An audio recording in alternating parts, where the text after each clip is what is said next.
Hello makers, welcome to 3D Maker Noob. I'm Joe, and today I will give you my review of the Kodama Trinus. Stick around.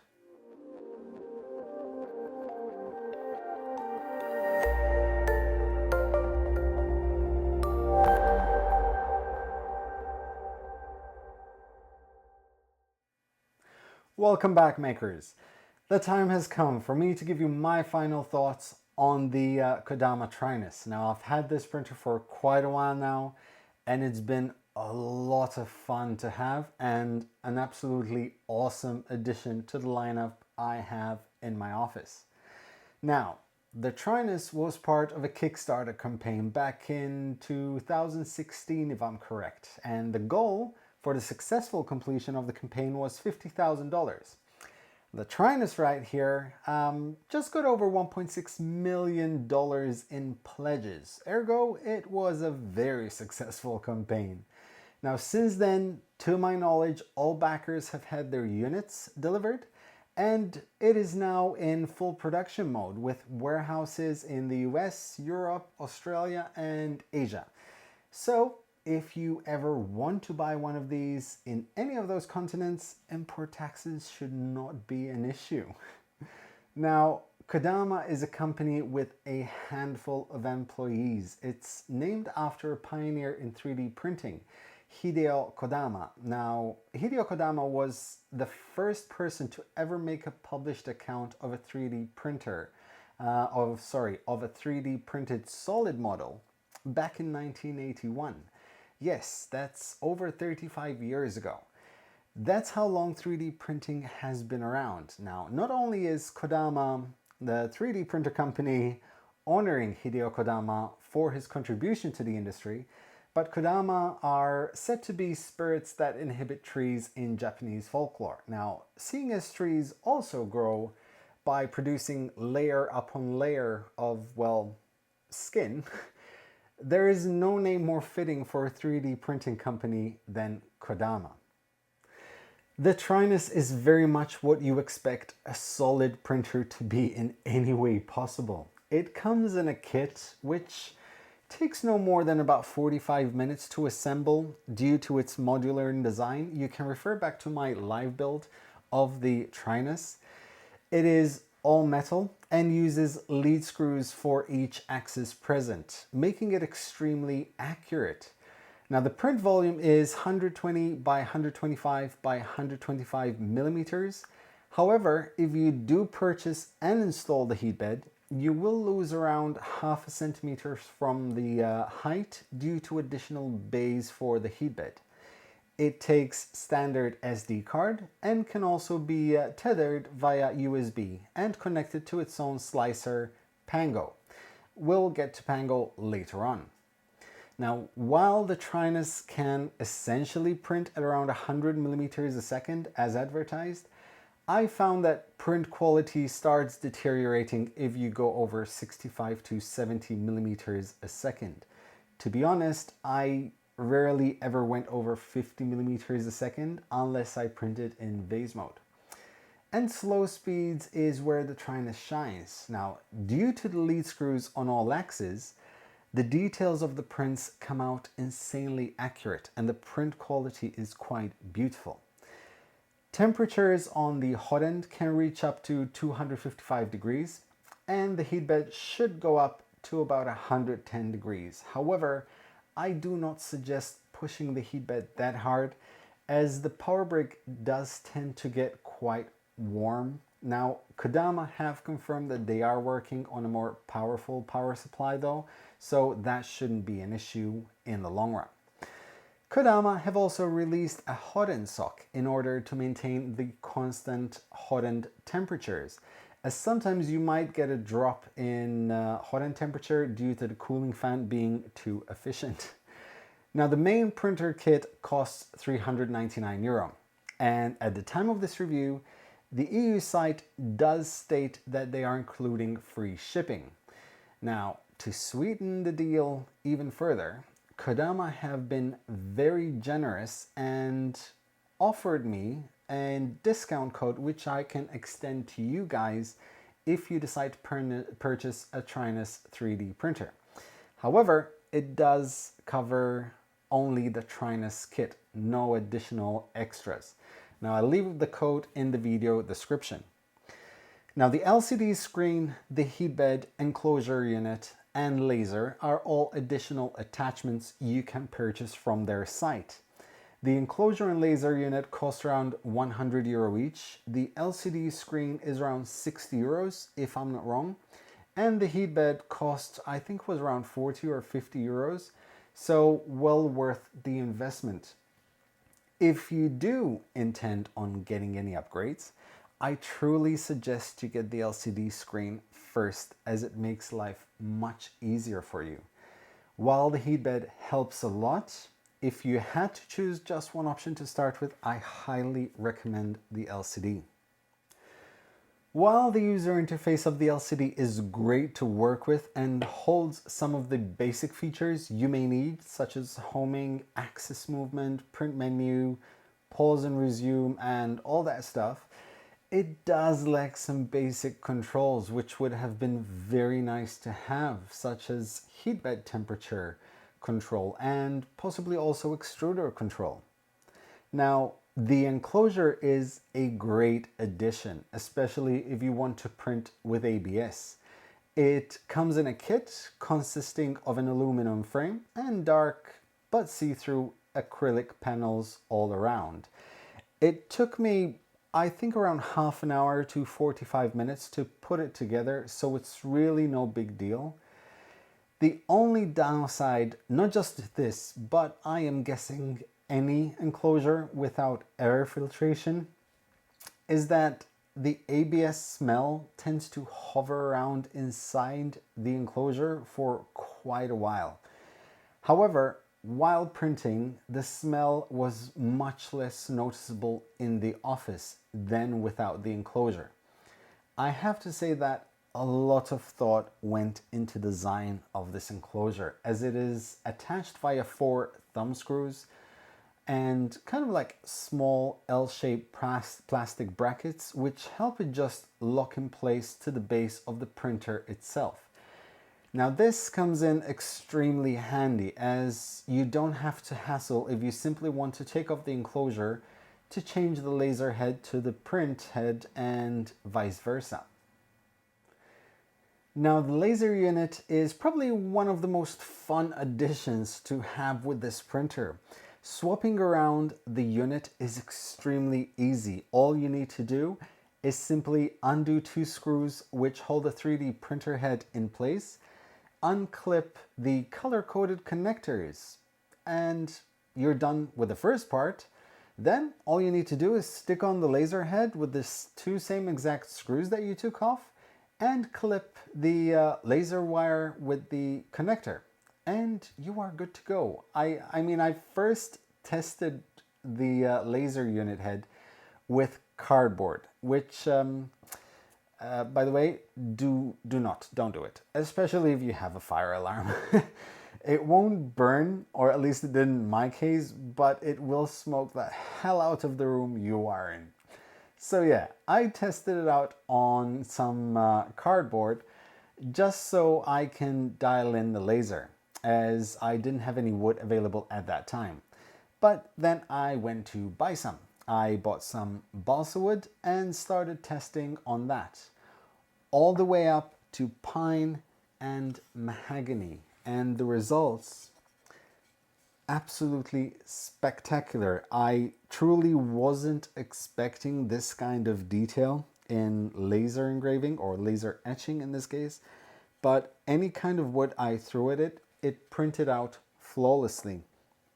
And it was extremely easy. It's just putting a JPEG or a bitmap image onto Pango and saving it to SD card or tether it via USB, and it starts printing. Now, as you can see, I actually printed quite a bit with the Trinus. I started off during the live stream by inserting some Kodama Blue PLA that came in with the printer, and I threw in a sample print that came with the SD card. This actually printed quite fast. I did try to increase the speed even further, but the extruder started skipping, so I had to dial down the speed from the menu. But other than that, it turned out really, really nice. After the live stream, I then tried to move on and slice a few models myself, starting from this Easter Island Moai head right here. I printed this in Kodama aluminum PLA, which also comes with the printer. And yes, it does actually have a small percentage of aluminum inside the PLA. Now, while the print quality initially gave me a lot of Z-banding, I did notice that the printer can handle some killer overhangs, and till this day I have no idea how it managed to print the chin of this Moai head without supports. And obviously the only reason for that is the part cooling fan is extremely effective. After that, I jumped onto Simplify 3D and started playing around with speeds, retractions, and so on. It was a trial and error because I was having quite a bit of issues, only to then contact Kodama themselves and them telling me that I need to insert a special line of code in part of Simplify 3D in order for the Trinus to recognize the G code. Once that was done, everything worked flawlessly. I started off by printing the iris box right here. I did this in order to see how are the tolerances of the Trinus, and the precision is actually spot on, making print in place objects work flawlessly. Now in this case, the print wasn't as good as I had hoped, as I was still figuring out retractions on the printer. But apart from that, it came out really great and it worked instantly. This right here is probably the most overkill spool holder I ever saw, and it perfectly fits the Kodama Trinus. So the creator knew more than well what he was doing. I will leave a link to the spool holder and everything else I've printed here in the video description. I do highly suggest that if you do not get the enclosure, you print one of these, which attaches on top of the Trinus with 6 screws. Now I printed every part of this print in different layer heights and different speeds just to test out which is best.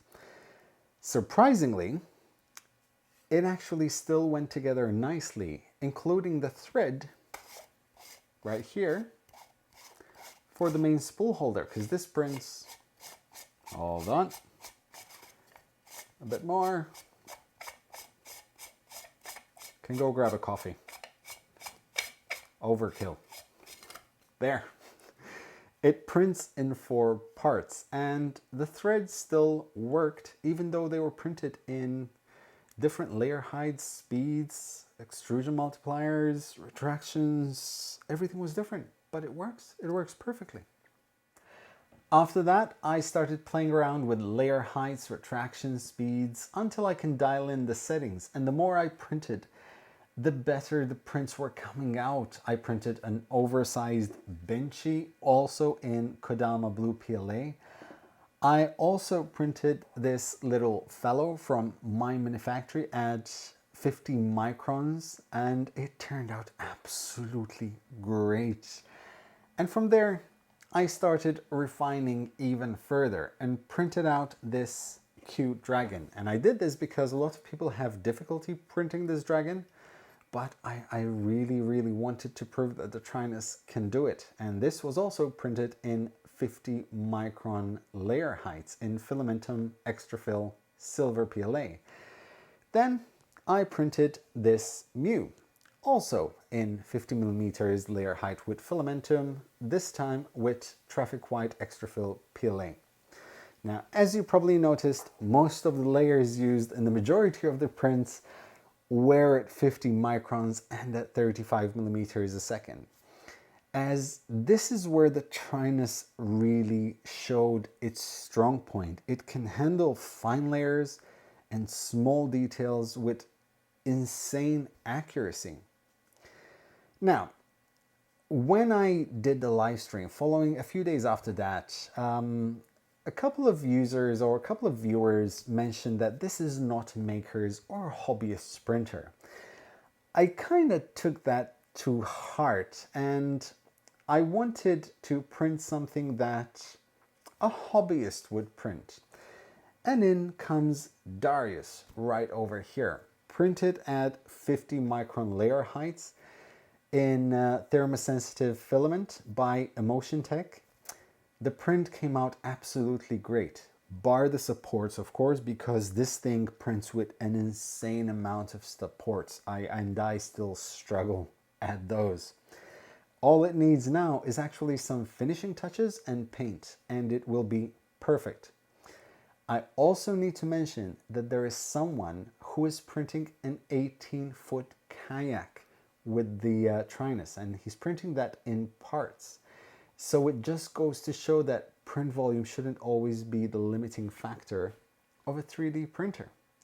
Now, I also did print with ABS once I installed the enclosure, which printed well. I'm going to say well because it's not perfect. And the reason for that is because I really don't have much experience with ABS. I think I've printed only another Benchy in ABS back when I started, and nothing other than that. I've never had an enclosure, so I didn't really feel I had the need to print an ABS. So I'm quite sure I can refine this further.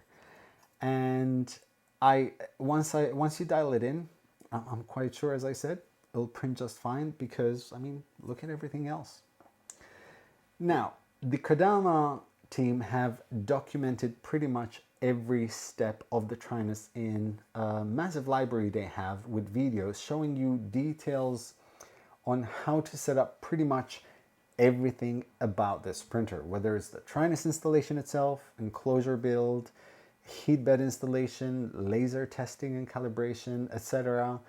And their guides are very easy to follow, so I will link all of them in the video description. So, what do I like about this printer? It is solid. Definitely one of the top designs for a 3D printer, especially for its size. For a kit, this is by far one of the easiest to assemble, especially for noobs. Instructions were extremely clear and the build was pretty much hassle-free. I love the versatility of it, the fact that you can easily switch between 3D printer to laser in a matter of seconds with just undoing 2 screws and some cables. There is also a growing community of users behind the printer who are very much willing to help. The print accuracy at 50 microns, it's just too beautiful. It's insanely beautiful and I love it. And those prints were done with the 0.40 millimeter nozzle. I can only expect the quality to improve even further once I install the 0.25 millimeter nozzle, which is included in the nozzle kit and was also included in the kit that was sent to me by Kodama for review. Now, what I definitely think needs improving on this printer, it definitely needs better slicer support. Unfortunately, Pango, the slicer software provided with the Trinus, is very limited in what you can or cannot do, which is why I pretty much switched to Simplify 3D almost instantly. The problem with that is the fact that it requires special strings within the code for the Trinus to recognize the file and print it. This also created a small issue for me when I came to calibrate the extruder. The Trinus doesn't recognize all standard G-code, so certain commands to get steps per millimeter and so on just wouldn't work. Therefore, I literally had to run 100 millimeters of filament manually and then compensate with the extrusion multiplier to get the right amount to be extruded in Simplify 3D. I would love for Kodama to include an on-off switch on the power brick. Now, the switch, to switch it off, you simply need to pull a pin or the connector from the Trinus, which is fine. However, it always creates a little spark when you come to switch it on. And while it's not dangerous, it did bug me a bit. It gets a bit more annoying when you install the enclosure, as you will need to either unplug the power cord from the outlet, or literally just have to go inside the chamber and unplug it from the back. Next up is the LCD screen. It's something that I believe should come included with the kit as a standard instead of an additional purchase. Now, I understand that the material used for this printer are extremely high quality, but a screen should definitely be included. It's very rare to find 3D printers without a screen these days. And it also would be ideal to have an upgraded user interface with some more features, but something tells me that will eventually come. Now, the print volume for me is not a downside on this printer. Far from it. There are lots of printers with the same or less print volume. So for someone who is starting out and just wants to print either miniatures or large things in sections, then volume won't be an issue. And as I said, if someone thinks that $399 is expensive for this little beast, and then the 10% discount code I mentioned earlier should definitely make it more attractive. Plus free shipping, as I mentioned, so that should make up for all of it, don't you think? That is it for me, guys. Full disclosure, Kodama did send this unit to me for review. I did pay for import taxes and also offered to purchase this printer should I be happy with it, and was told by Kodama that I may keep it at no cost, which is why then I decided to purchase at full retail price without letting Kodama know the enclosure and laser unit, as a thank you to Kodama for giving me this opportunity to review the Trinus, which has been an incredibly reliable printer so far and proved to be a hell of a beast of a machine. Thank you guys for watching. If you have any questions or suggestions for future reviews, please leave them in the comment section below. I will answer them as always. And also, as always, please share, click on the like if you did enjoy this review, subscribe, and in the meantime, happy making, guys.